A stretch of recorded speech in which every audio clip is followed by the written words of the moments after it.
नमस्कार, आपका बहुत बहुत स्वागत है आपके अपने चैनल लर्न मैथ इजीली में।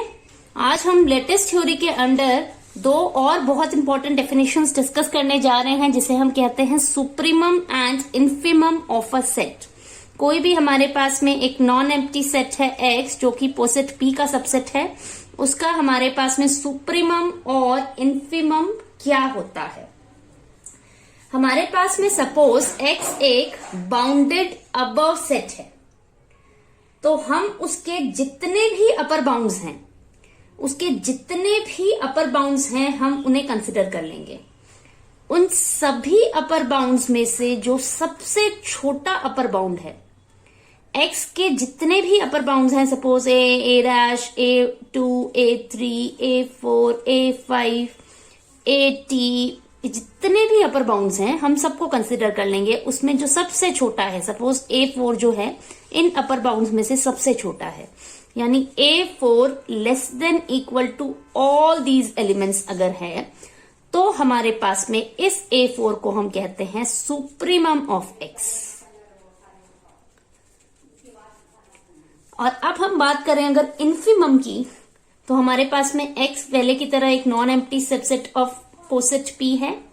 उसके जितने भी लोअर बाउंड्स हैं, X के जितने भी लोअर बाउंड्स हैं, B, B1, B2, B3, B4 and so on, BS and so on, जितने भी लोअर बाउंड्स हैं उन सबको हमने कंसिडर कर लिया। सपोज B2 जो है वो इन सब लोअर बाउंड्स में सबसे बड़ा है, यानी B2 ये जितने भी लोअर बाउंड्स हैं उन सब में से बड़ा है, तो हम कहेंगे कि B2 जो है वो इन्फीमम ऑफ X है। तो अब इसकी फॉर्मल डेफिनेशन जो है वो हम डिस्कस कर लेते हैं, जो आपको एग्जामिनेशन पॉइंट ऑफ व्यू से बतानी है। सुप्रीमम और इन्फीमम को हम सुप M और इन्फ M आने वाले वीडियोस में कुछ इस तरह से लिखेंगे। ये स्टैंडर्ड नोटेशंस नहीं है, बट आप इनको इस तरह से लिख सकते हैं। तो सबसे पहले हम सुप्रीमम ऑफ X की बात करते हैं कि किसे कहते हैं supremum of X। An upper bound of X A will be called supremum of X if it is the least upper bound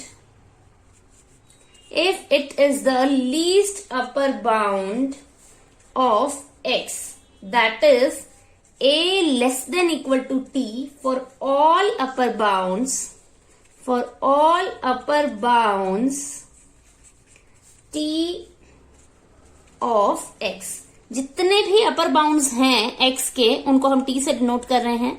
वो सभी के सभी अपर बाउंड्स में से अगर A छोटा है, ऐसे केस में हम ये कहते हैं कि A जो है वो A जो है वो सुप्रीमम ऑफ X हो जाता है।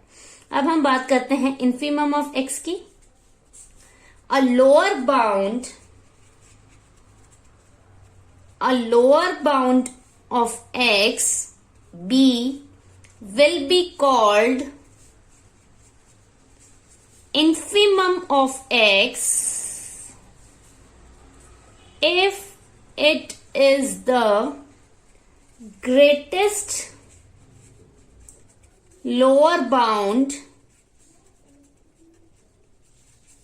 of X, that is S less than equal to A for all lower bounds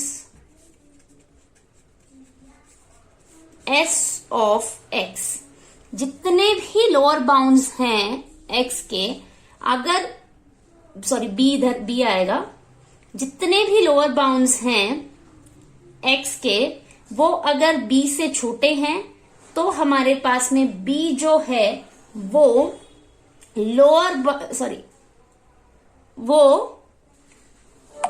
infimum बन जाएगा हमारे पास में X का।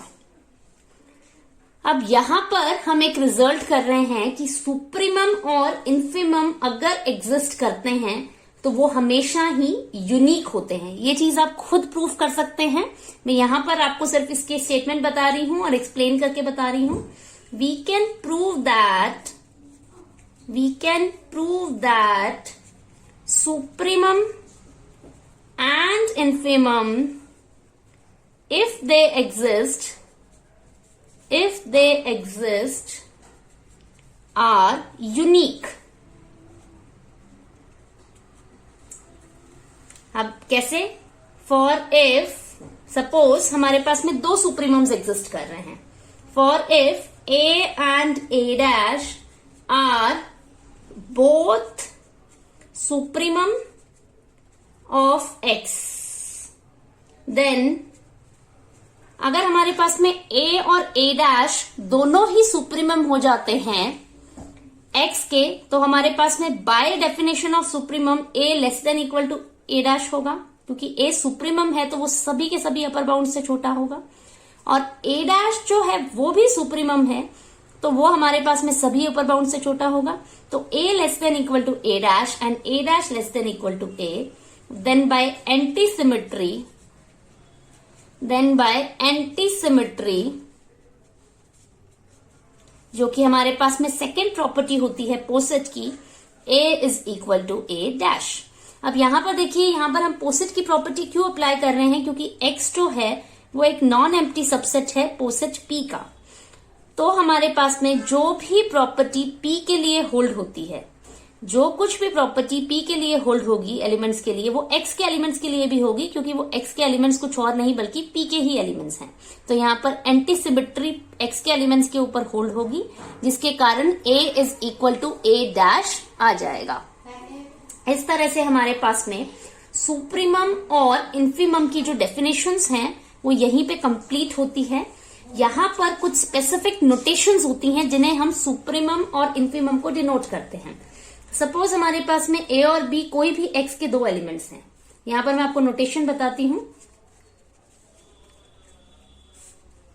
सुप्रीमम अगर आपको दो एलिमेंट्स का बताना है तो उसको आप कुछ इस तरह से लिख सकते हैं, supremum of these two elements a b।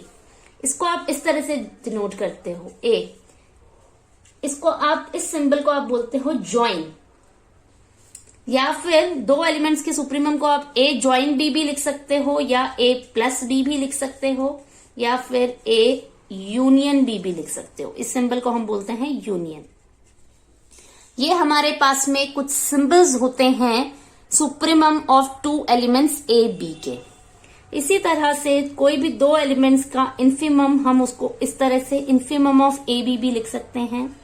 a उल्टा v b भी लिख सकते हैं। इस उल्टे v को हम बोलते हैं मीट। इसको हम कुछ इस तरह से बोलते हैं a मीट b। ऊपर वाले को हम बोलते हैं a ज्वाइन b। या फिर हम इसको लिख सकते हैं a डॉट b। या फिर हम इसको लिख सकते हैं a इंटरसेक्शन b। इस सिंबल को हम बोलते हैं इंटरसेक्शन। तो ये हमारे पास में कुछ नोटेशंस हैं जिनसे हम दो एलिमेंट्स के सुप्रीमम और दो एलिमेंट्स के इन्फीमम को डिनोट करते हैं। मैं आने वाले वीडियोस में मोस्ट ऑफ द टाइम ये दो नोटेशंस यूज करने वाली हूँ। यूनियन का कॉन्सेप्ट मैं यूनियन वाली नोटेशन जो है मैं यूज नहीं करूंगी। बट अगर आप अलग अलग बुक्स रेफर करते हैं तो आपको इन तीनों में से सुप्रीमम के लिए कोई भी सिंबल देखने को मिल सकता है, और इन्फीमम के लिए भी आपको इन तीनों में से कोई भी सिंबल देखने के लिए मिल सकता है। इन्फीमम में मैं ये दो सिंबल्स यूज करने वाली हूँ। इंटरसेक्शन और यूनियन वाले जो सिंबल्स हैं वो मैं through out the study use नहीं करूंगी। या तो मैं यूज करूंगी a ज्वाइन b और a plus b for supremum of a b, या फिर a मीट b और a dot b for infimum of a b। एक चीज यहां पर और ध्यान में देने वाली है कि सुप्रीमम और इन्फीमम जो है दो एलिमेंट्स का, वो जरूरी नहीं है कि एग्जिस्ट करे। यहां पर आप एक चीज नोट कर लीजिए, supremum of AB and infimum of AB need not exist। ऐसा जरूरी नहीं है कि दो एलिमेंट्स का सुप्रीमम और दो एलिमेंट्स का इन्फीमम हमेशा एग्जिस्ट करे। हो सकता है कभी दोनों एग्जिस्ट कर जाए, हो सकता है कभी दोनों ही एग्जिस्ट ना करे और दोनों में से एक भी एग्जिस्ट कर जाए। तो ये हमारे पास में अलग अलग पॉसिबिलिटीज होती है। नेक्स्ट वीडियो में हम सुप्रीमम और इन्फीमम की कुछ एग्जाम्पल्स डिस्कस करेंगे, जिससे आपको इस कॉन्सेप्ट को समझना बहुत ही ज्यादा आसान हो जाएगा। उसके अगले वीडियो में हम बात करेंगे एक नए कॉन्सेप्ट जिसे हम कहते हैं ड्युअलिटी। ड्युअलिटी जो है वो एक बहुत इंपॉर्टेंट कॉन्सेप्ट है पोसेट का, और उसके बाद में हम ड्वेल जो होता है उसके डायग्राम्स बनाएंगे स्टेप बाय स्टेप। इसी तरह से आज का ये जो वीडियो है वो यहीं पे कंप्लीट हो जाता है। आप ये सोच रहे होंगे कि हम लेटिस थ्योरी कर रहे हैं, लेकिन अभी तक हमने लेटिस क्या होता है वो नहीं जाना है। तो हम स्टेप बाय स्टेप जा रहे हैं, बहुत स्लो जा रहे हैं। आप सभी वीडियो को ध्यान से देखिए। इन सभी डेफिनेशंस को कंसिडर करके आगे जाकर हम ये बताने वाले हैं कि लेटिस की डेफिनेशन क्या होती है। आज का ये जो वीडियो है वो यहीं पे खत्म हो जाता है। Thank you so much for watching this video.